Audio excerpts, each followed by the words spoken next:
कहाँ हो गया था?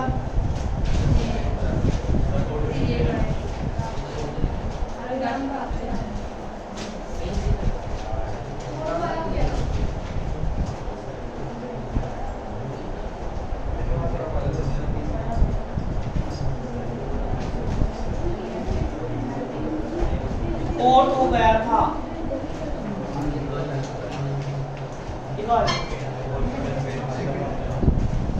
अच्छा, इसका विलंब आप तक बनाना है।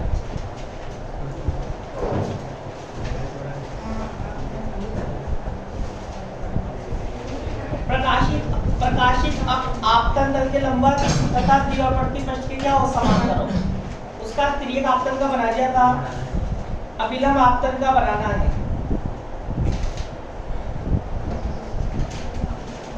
तो नहीं बनाया तुमने फोटो आएगा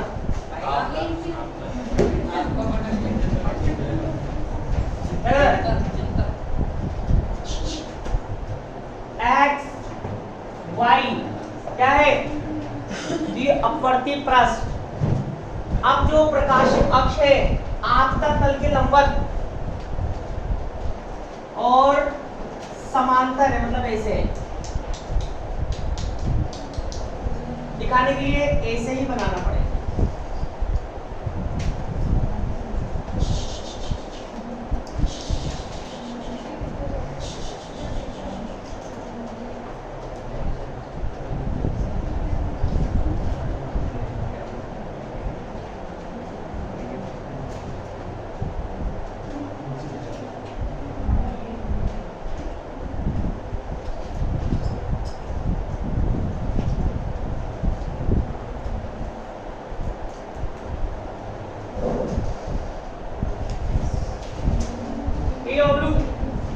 अब बताओ वही कौन सा आपतन है?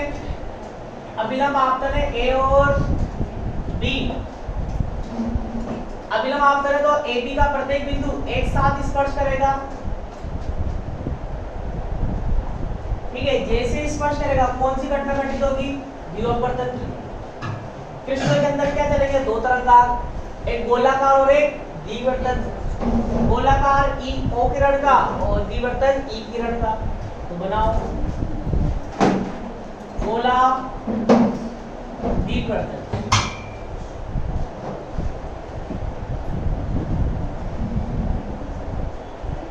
गोला द्विवर्तन। ठीक है, कहीं भी स्पर्श नहीं करेंगे ये। क्यों? क्योंकि प्रकाशित अक्ष ऐसे है, प्रकाशित अक्ष के अनुदिश नहीं है कहीं से भी, तो इसलिए कहीं भी स्पर्श नहीं करेंगे।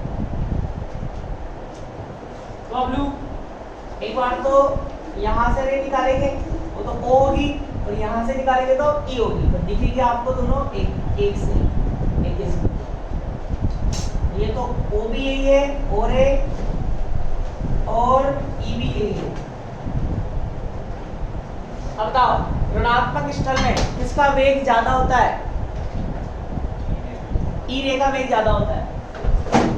अब इसे देख लो, द्विवर्तन बाहर है, ई के कंपन आगे चलेंगे और ओ के कंपन पीछे चलेंगे। ओ के कंपन पीछे, ई के कंपन आगे, ओ के कंपन पीछे, ई के आगे, ओ के पीछे, ई के आगे। ठीक है, ऐसे यहाँ भी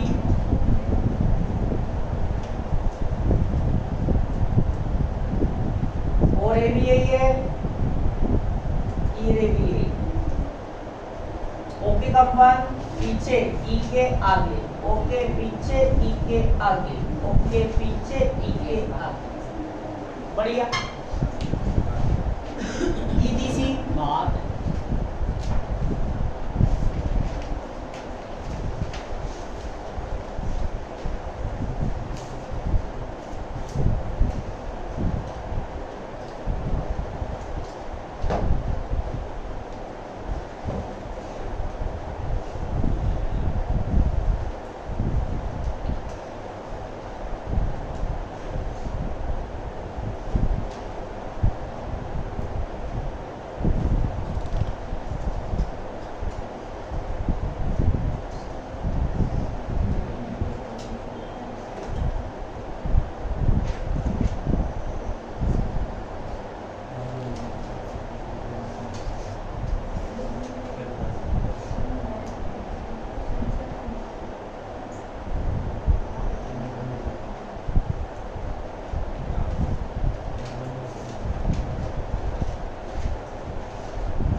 पढ़ेगी हो बाबलू?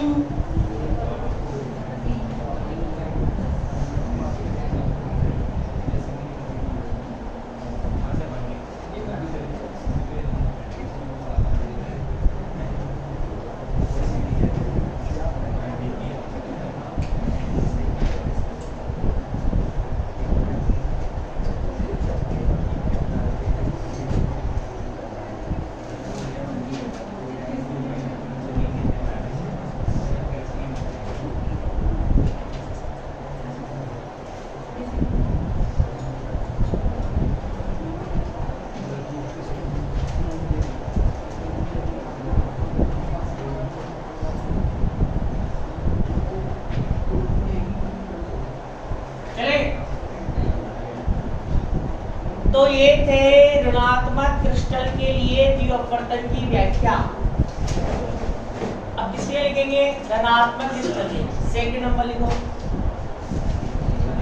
ये धनात्मक में थे 4, ऋणात्मक के थे। धनात्मक में 2 फोटो बनाएंगे और 3 हो जाएंगे। ये अगला टॉपिक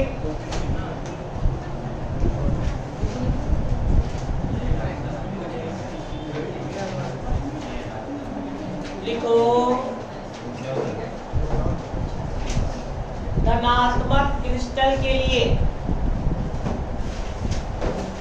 धनात्मक क्रिस्टल के लिए द्विअपवर्तन की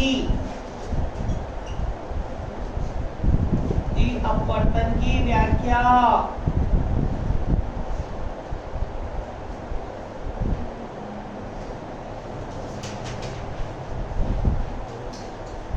द्विअपवर्तन की व्याख्या इसके अंदर लिखो।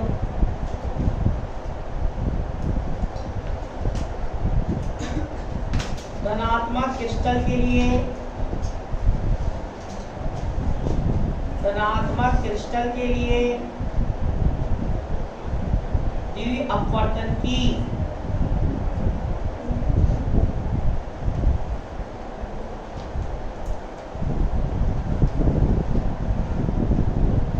धनात्मक क्रिस्टल के लिए द्विअपवर्तन की व्याख्या करते समय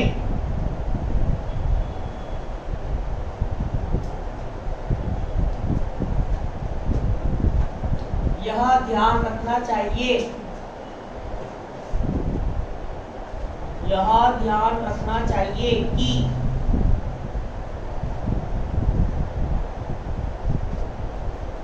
धनात्मक क्रिस्टल में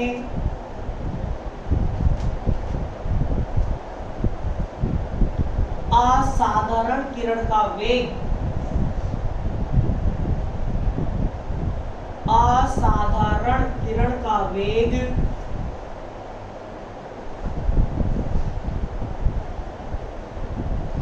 साधारण किरण के वेग से क्या आएगा?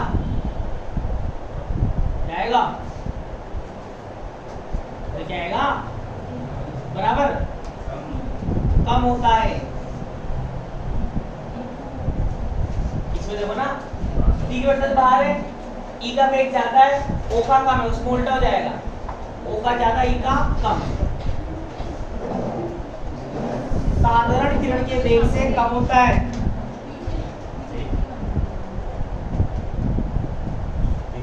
अतः असाधारण किरण का, असाधारण किरण का दीर्घवृत्तज, असाधारण किरण का दीर्घवृत्तज तरंगांग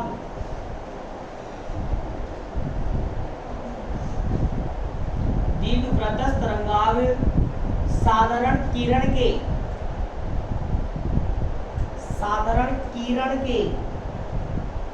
गोलाकार तरंगाग्र के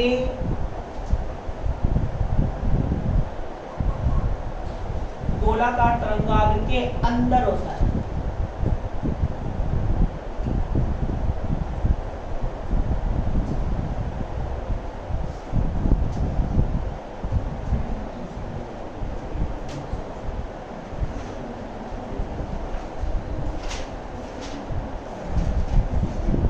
इसमें फर्स्ट नंबर लिखो, एक ही फोटो बनेगा इसमें, मतलब दो बनेंगे। देखो, जब प्रकाशित अक्ष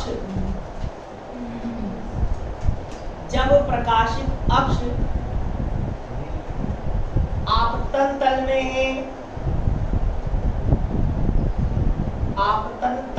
है परंतु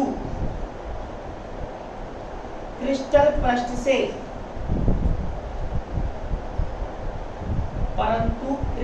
पृष्ठ से किसी कोण पर झुकी हो, किसी कोण पर झुकी हो, तो इसमें वो किसी कोण पर थीटा वाला बनेगा।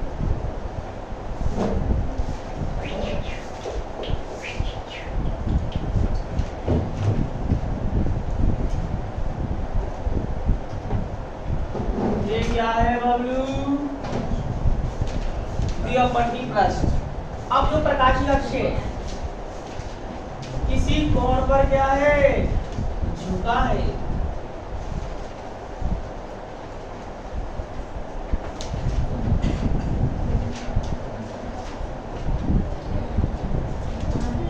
इसमें भी फर्स्ट नंबर लिखो, तिर्यक आपतन।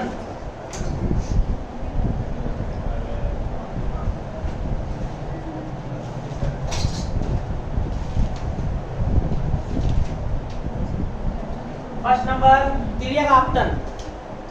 बताओ, तरंगाग्र आया ए बी, समतल तरंगाग्र ए बी तिर्यक रूप से आपतित है। ए सीधा पहले स्पर्श करेगा, बी बाद में करेगा, ठीक है। जब ए स्पर्श करेगा तो कौन सी घटना घटित होगी? द्विअपवर्तन। क्रिस्टल के अंदर दो तरंगाग्र चलेंगे, साधारण का गोलाकार, असाधारण का दीर्घवृत्त, ठीक है। जितने समय में बी सी पर पहुंचेगा उतने समय में साधारण किरण का तरंगाग्र म्यू नॉट बी सी दूरी तय करेगा और असाधारण का म्यू ई बी सी दूरी तय करेगा, ठीक है। अब बताओ कौन सा है धनात्मक कि ऋणात्मक? धनात्मक। कौन अंदर कौन बाहर? दीर्घवृत्त अंदर, गोला बाहर। पहले गोला बना और फिर दीर्घवृत्त बना।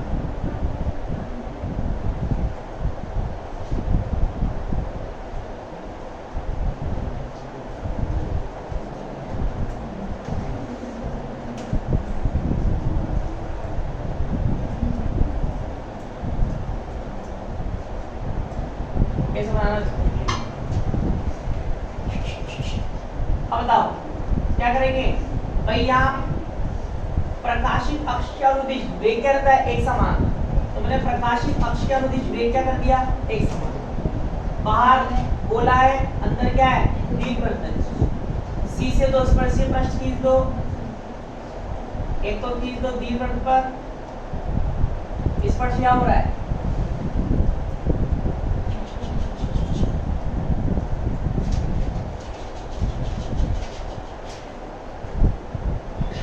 बताओ, एक रेखा यहां से निकलेगी, एक रेखा यहां से निकलेगी, ये कौन सी है? और ये कौन सी है? ई रे। ई में कंपन,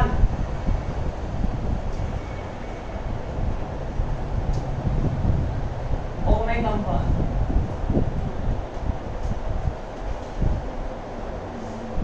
इसको नाम दे दो डी, इसको नाम दे दो एफ। छिद्रिया बना लो, छिद्रिया बना लो।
इंपॉर्टेंट अविलंब आपतन।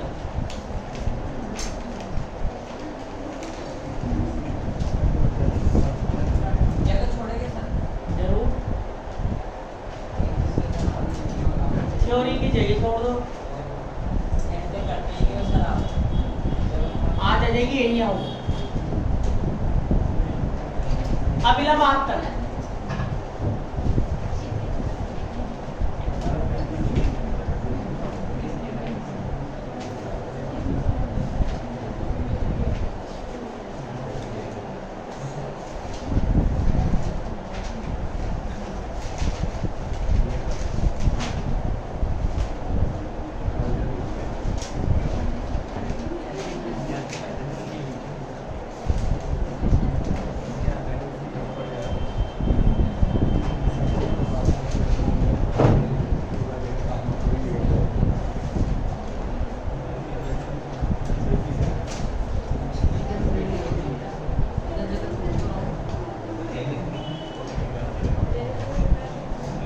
अब क्या है, तरंगाग्र AB जो अभिलंब आपतित है। अब बताओ A और B एक साथ स्पर्श करेंगे, जब A स्पर्श करेगा तो द्विअपवर्तक घटना घटित होगी, दो तरंगाग्र चलेंगे, द्विपटज और गोलाकार।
चला बबलू, अब लिखो अगला टॉपिक। अभी तक अपन ने क्या पढ़ा? सबसे पहले अपन ने ध्रुवण की परिभाषा लिखी। ध्रुवण क्या होता है? अध्रुवित प्रकाश को ध्रुवित प्रकाश में बदलने की प्रक्रिया को क्या कहते हैं? ध्रुवण। फिर अपन ने ध्रुवित प्रकाश के प्रकार लिखे। ध्रुवित प्रकाश कितने प्रकार का होता है? 3 प्रकार का। कौन कौन सा? समतल ध्रुवित, वृत्तीय ध्रुवित, दीर्घ वृत्तीय ध्रुवित। फिर अपन ने क्या किया? समतल ध्रुवित प्रकाश के उत्पादन की क्या पढ़ी? विधियां। फिर लिखा 5 विधि, ठीक है। फिर अपन ने क्या किया? द्वितीय अपवर्तन की व्याख्या करी, हाइगेन का सिद्धांत लिखा। फिर अलग अलग धनात्मक और ऋणात्मक क्रिस्टलों के लिए द्वितीय अपवर्तन की व्याख्या की। अब अपन क्या करेंगे? अब अपन वृत्तीय और दीर्घ वृत्तीय प्रकाश का उत्पादन करेंगे। पहले अपन ने क्या किया था? समतल ध्रुवित प्रकाश का उत्पादन किया था। अब किसका करेंगे? वृत्तीय और दीर्घ वृत्तीय। चलो अगला टॉपिक।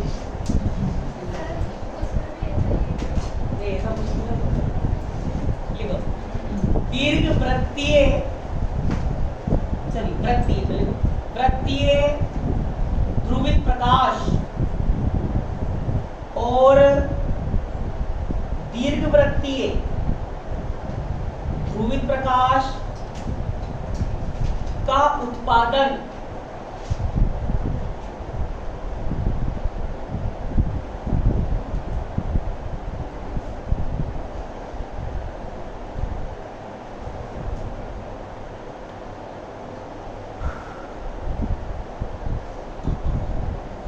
बताओ। वृत्तीय ध्रुवित प्रकाश क्या होता है?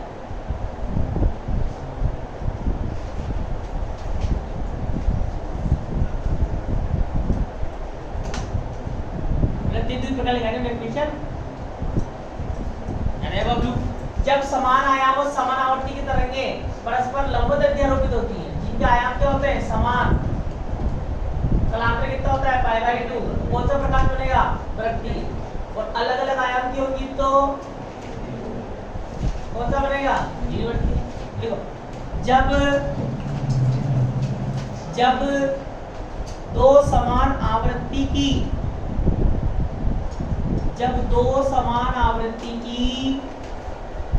समतल ध्रुवित किरणें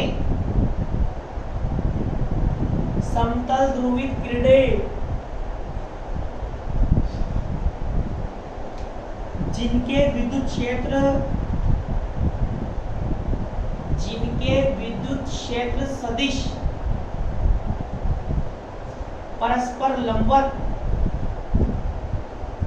हो, विद्युत क्षेत्र सदिश परस्पर लंबवत हो, एक दूसरे पर लंबवत अध्यारोपित होती है तो प्राप्त परिणामी तरंग वृत्तीय ध्रुवित होती है।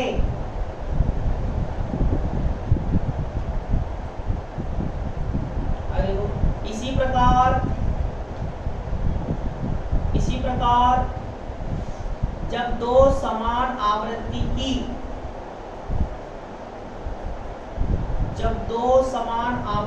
की समतल ध्रुवित तरंगें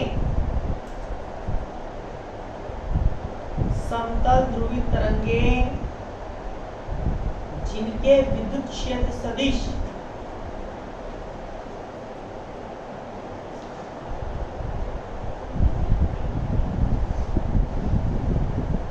परस्पर लंबवत हो,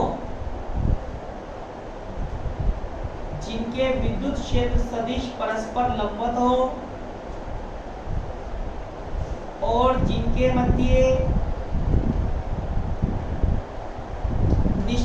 कलांतर हो, जिनके मध्य निश्चित कलांतर हो, एक दूसरे पर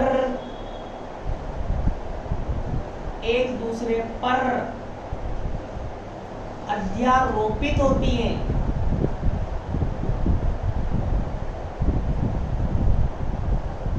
तो प्राप्त प्रकाश वृत्तीय ध्रुवित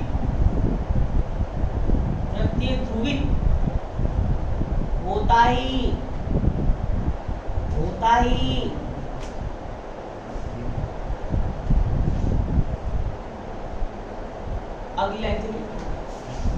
अगली लाइन से देखो, वृत्तीय ध्रुवित और दीर्घ वृत्तीय ध्रुवित प्रकाश प्राप्त करने के लिए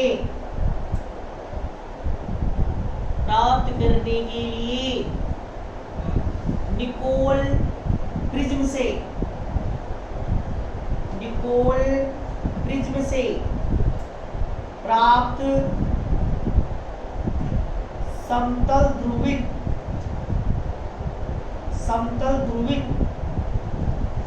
प्रकाश किरण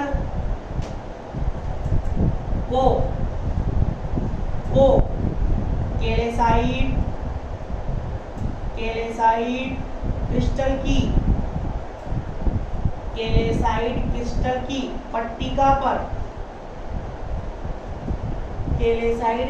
की पट्टिका पर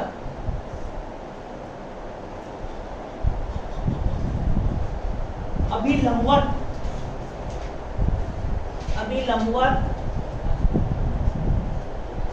आपतित करते हैं, तो द्विअपवर्तन की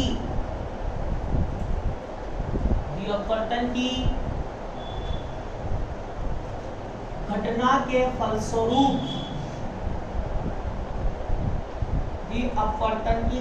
के फलस्वरूप यह दो भागों में विभक्त हो जाती है।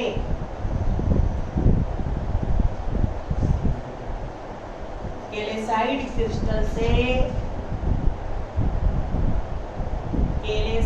क्रिस्टल से एक पट्टिका को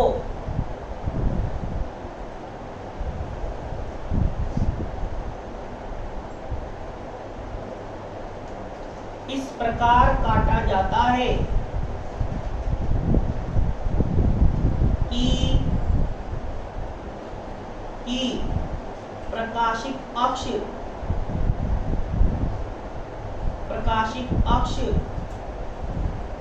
पट्टिका के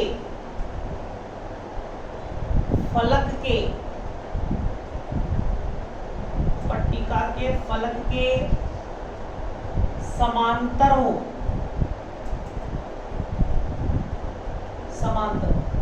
अब इस पट्टिका पर एक समतल ध्रुवित प्रकाश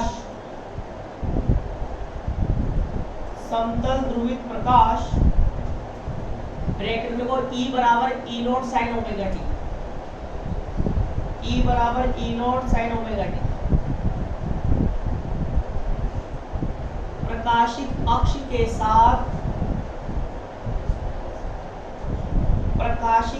के साथ थीटा कोण पर प्रकाशिक अक्ष के साथ थीटा कोण बनाते हुए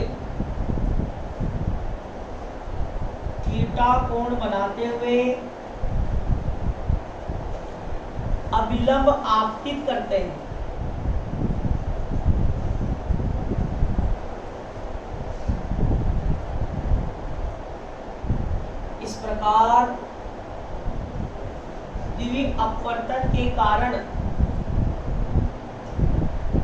वर्गाकृति अपवर्तन के कारण प्रकाशित अक्ष के अनुदिश व लंबवत दिशा में, प्रकाशित अक्ष के अनुदिश व लंबवत दिशा में क्रमशः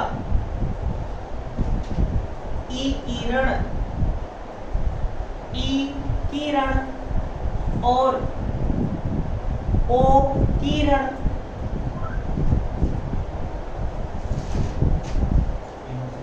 प्राप्त होती है। ओ किरण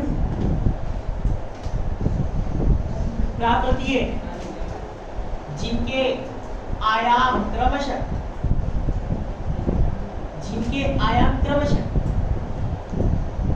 E not cos theta, E not sin theta होते हैं।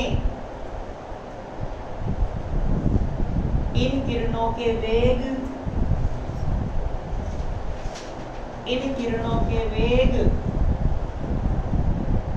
कैल्साइट क्रिस्टल में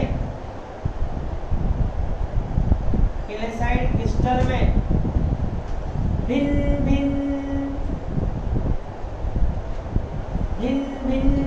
होते हैं। कैल्साइट क्रिस्टल में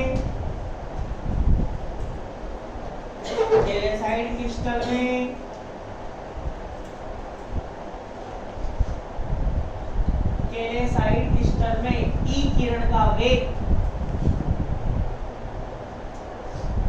किरण का वेग ओ किरण के वेग से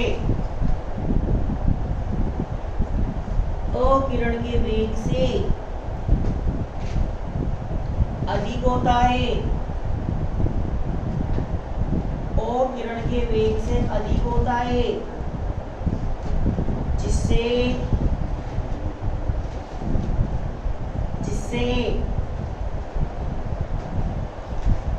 इनके मध्य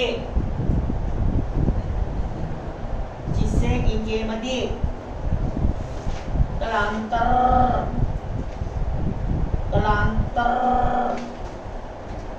उत्पन्न हो जाता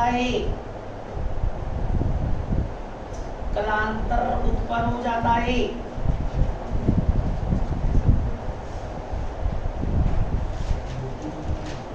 अगले देखो,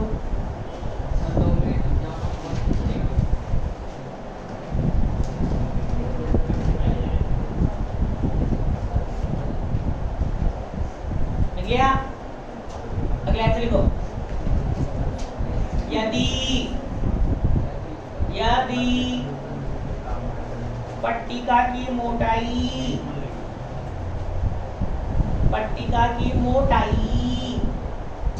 स्मॉल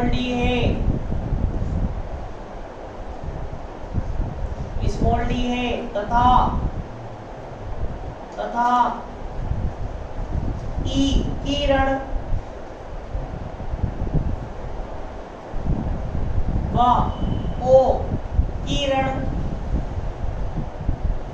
के लिए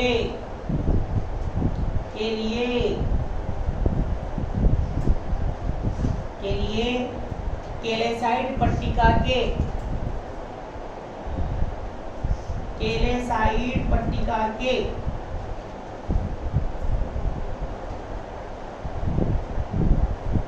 अपवर्तनांक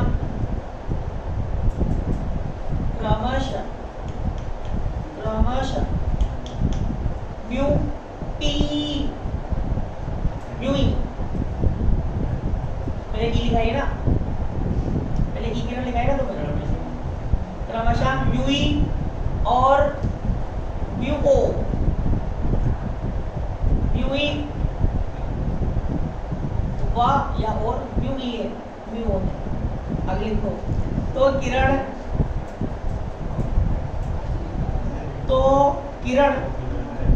का प्रकाशित पथ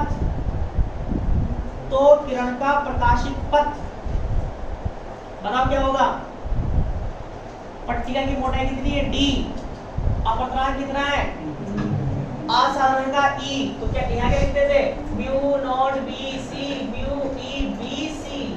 अब पथ क्या हो गया मोटाई, तो क्या लिखेंगे mu E D mu O D, लिखो पथ क्रमशः mu E D mu naught D या म्यू ओ डी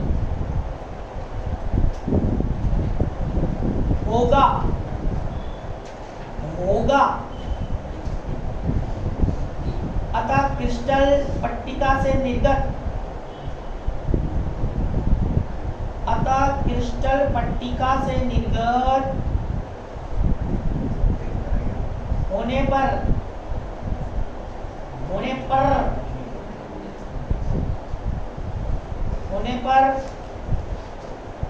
इन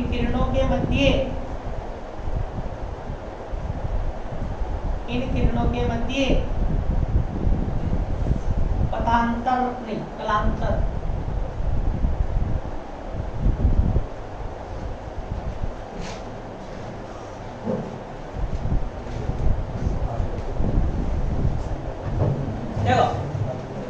आपको क्या करना है वृत्तीय ध्रुवित या दीर्घ वृत्तीय ध्रुवित, ये जो अपन ने अभी थ्योरी में लिखा है इसका पूरा गणितीय विश्लेषण भी करेंगे। तो अब आपको क्या करना है वृत्तीय प्रकाश का उत्पादन करना है और दीर्घ वृत्तीय प्रकाश का उत्पादन करना है। तो सबसे पहले क्या करेंगे निकोल प्रिज्म से अध्रुवित प्रकाश को ध्रुवित प्रकाश में बदलेंगे। अब जरा पीछे जाके देखो निकोल प्रिज्म में कौन सा प्रकाश बाहर आता है,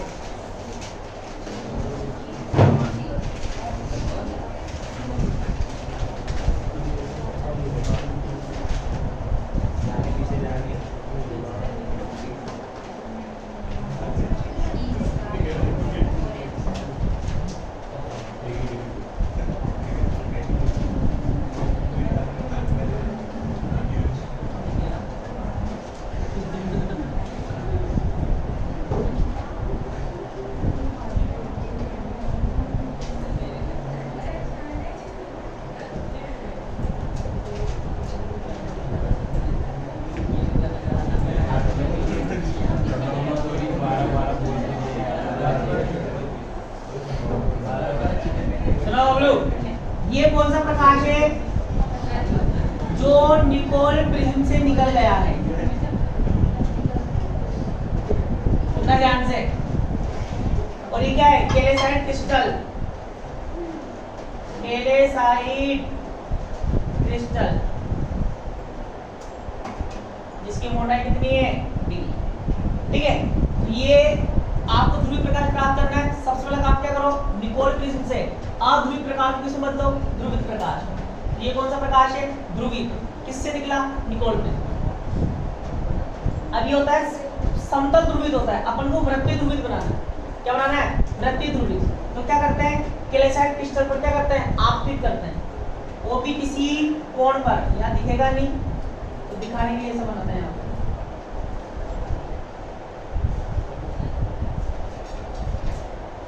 मान लो ये ई नॉट प्रकाश किरण थीटा कोण पर है, बताओ दोस्तों दो घटक होंगे कौन कौन से, ई नॉट कॉस थीटा और ई नॉट साइन थीटा। अब बताओ ई नॉट साइन थीटा। अपन को क्या करना है कि जब ये इसमें प्रवेश करेगा तो क्या हुआ द्विअपवर्तन घटना घटित होगी, दोबारा वापिस से O और E किरणें बनेंगी। कौन सी O और E। अब O का अपवर्तनांक कितना है म्यू मतलब म्यू O और E का कितना है म्यू E। तो O किरण इसमें कितना चलेगी म्यू O D और E कितना चलेगी म्यू P D। अब इनके वेग अलग अलग है। कौन सा क्रिस्टल है ऋणात्मक क्रिस्टल, और ऋणात्मक क्रिस्टल में E का वेग ज्यादा O का वेग कम होता है। तो वेग कम ज्यादा है मतलब आगे पीछे हो जाएंगी। आगे पीछे होने का मतलब भी क्या है कलांतर उत्पन्न होता है। कलांतर उत्पन्न होने का मतलब क्या है साथ साथ नहीं चल रही, कला का अंतर है। तो वेग अलग अलग है आगे पीछे हो जाएगी, आगे पीछे होंगी तो क्या कौन हो जाएगा, कलांतर। तो कलांतर लिखें तो कलांतर बराबर सब जानते हैं, कलांतर बराबर क्या होता है, 2 पाई बाय लैम्डा इनटू पथांतर। कलांतर को डेल से दर्शा देते हैं 2 पाई बाय लैम्डा इनटू पथांतर क्या लिखूं,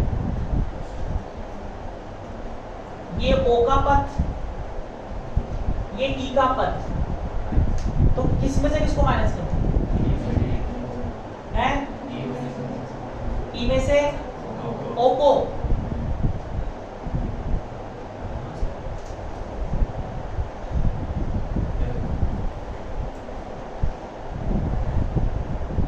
म्यू ओ डी में से माइनस करेंगे म्यू ई डी।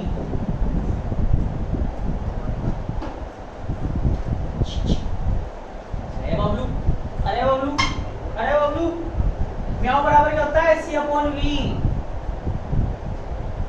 जिसका वेग ज्यादा उसका अपर्तनांक कम, जिसका वेग कम उसका अपर्तनांक ज्यादा। किसका वेग ज्यादा है, ई का ज्यादा है, ई का अपर्तनांक क्या हो जाएगा, कम, और इसका क्या हो जाएगा, ज्यादा। तो बड़ा कौन हुआ, म्यू नॉट डी, और छोटा कौन हो गया, mu naught mu E D. भाई डी तो सेम है ना बबलू, डी तो सेम है। अब इस तीन की तुलना करो, वी ई बड़ा है किससे, वी ओ से, तो म्यू ई और म्यू ओ में बड़ा कौन होगा, इसमें से किसको, म्यू ओ डी में से, डी कॉमन ले लो, 2 pi by lambda into mu O minus mu E D common equation पर चित्र बना के छापो, चित्र बना के छापो।